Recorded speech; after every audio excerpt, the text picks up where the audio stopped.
Yo, they fucking ganged up on his bitch ass. Yo.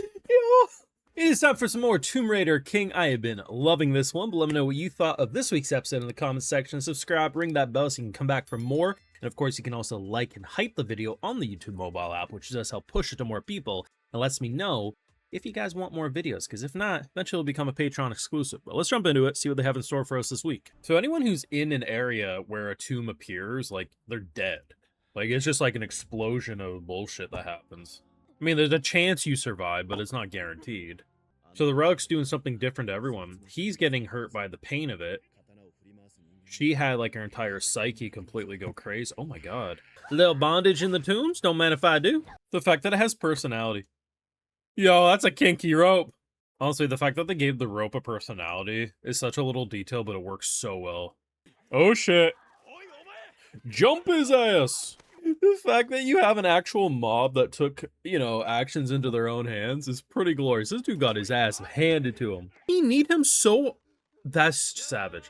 He need him so hard that he fucking bled. Did we, like, unleash, like, a deadly spirit? Oh, God. At least it's not a white robe. Hey, pretty mama, how you doing?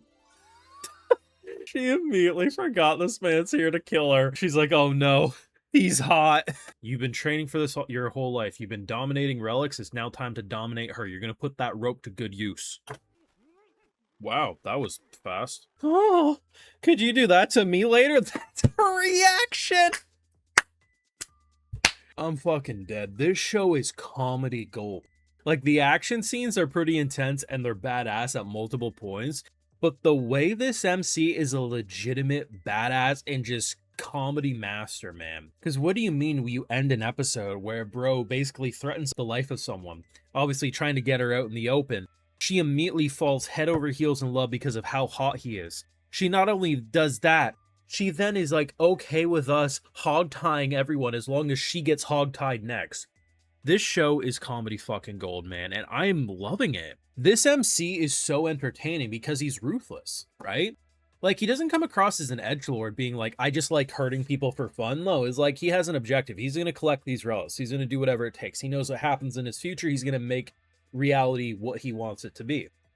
But anyone who gets in his way, he doesn't give a fuck.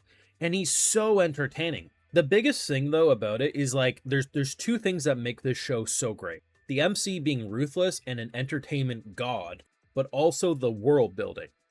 What they've done with Relics is so fucking cool. We highlighted it last week. There's so much they're exploring.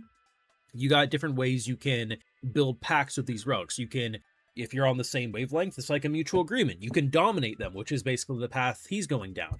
There's so much you can do, but I thought what was really interesting about this week's episode is realizing the personalities behind the relics.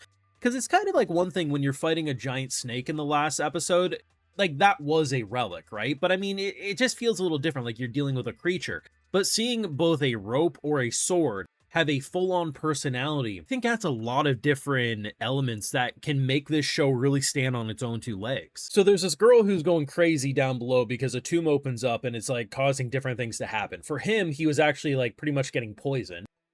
For her, she went crazy. So we use this relic, right, which is a rope. And the thing that's interesting is it kind of feels like the personalities of these relics are kind of what you're gonna assume. What would a rope enjoy doing? Probably tying people up. The way it got giddy at the concept of wrapping around this woman and the kind of almost like perverted humor made total sense to me. But then on the other hand, when it comes to a sword, which our MC confirms he's not a huge fan of, because at the end of the day, swords really just care about killing. Like, its test was, I need you to kill all these humans. Like, that's my test. If you kill all these humans, I'll travel with you. Bro said, fuck your shit, I'm the master. What I really like, though, is that they're confirming just because you go down the dominating route doesn't mean there isn't repercussions. So what they confirm in this episode is that if you go against what the test is, so in this case, I need you to go kill a bunch of humans. He says, fuck you, I'm your master. What ends up happening is his arm gets fucked up, right? And I mean, it makes sense, right? Like, he's dominating a powerful relic. The stronger the relic is, the more you're going against what the test is supposed to be, the bigger the repercussion, which pretty much confirms, like, depending on what it is, you might lose an arm. Hell, you might lose your life trying to do this. Now, he does have an ability that is seemingly going to help counter this. I'm not sure if it'll be fully, but in terms of this repercussion, he was able to save himself. I mean, bro really was dealing with a pretty intense relic. It makes sense that his arm was getting majorly messed up. Now, he ends up with this almost like pachinko gambling ability where he has this like random pellet. If he eats it, who knows what's going to happen. Seemingly what ended up happening was it was almost like a type of poison. Because he overcame it, it then indirectly saved his arm. So I'm not sure if that'll be a common thing, but our MC has a lot of possibilities. By knowing where the future of his world's going to go, it puts him ahead of a lot of people. He understands certain relics. He knows what these relics are going to do, such as a girl who's going to get absolutely brutally slaughtered as she's just trying to watch her K-pop and everything like that. The world building of this show is probably its greatest written strength in terms of not just being like, oh man, we're just kind of laughing because of the absurdity, right? But then in terms of the entertainment factor, in terms of just like sitting back and having a great time, it's him as an MC. He's ruthless. He's fucking hilarious. I still think last week, the way he pickpocketed that guy by squirting alcohol in his face and then doing the whole field grab, I thought was hilarious. What was even more hilarious is how he fucked up that guy for a second time in like the span of 2 hours. Bro, this fucking crowd jumped his ass in the way he was so fucking entertained. He's like, yeah, I did that and I'll do it again. And the crazy thing, it could have just ended there. You robbed him blind, you had a group of people beat his ass for you, but then you leave him high and dry when everyone else gets rescued. I'm surprised he didn't flip him off. Like, the dude's entertainment gold, and I don't get it, man. I've been around the anime community long enough to know that these types of MCs, these types of stories, they always hit with people. Maybe it's just because it airs on a busy day of the week, but like when I see people still trying to be like, oh, it looks like AI. No, it looks like a webtoon animated. That's what it looks like. The action scenes are fucking incredible. Yeah, some of the general movements and looks of the show can look very webtoon coded. I'm fine with that. The art style doesn't bother me. This show is great, and if you would have had insert million sub channel tell you this was the greatest thing ever before it started, you would all be deep throating it and asking it for more.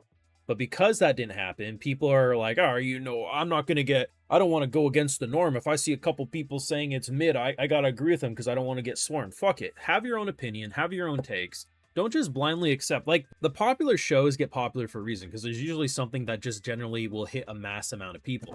But it's not just that the popular shows are like a once in a blue moon thing.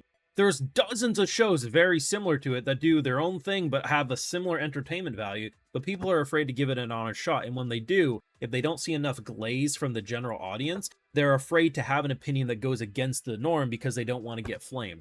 Fuck it, get flamed. Enjoy.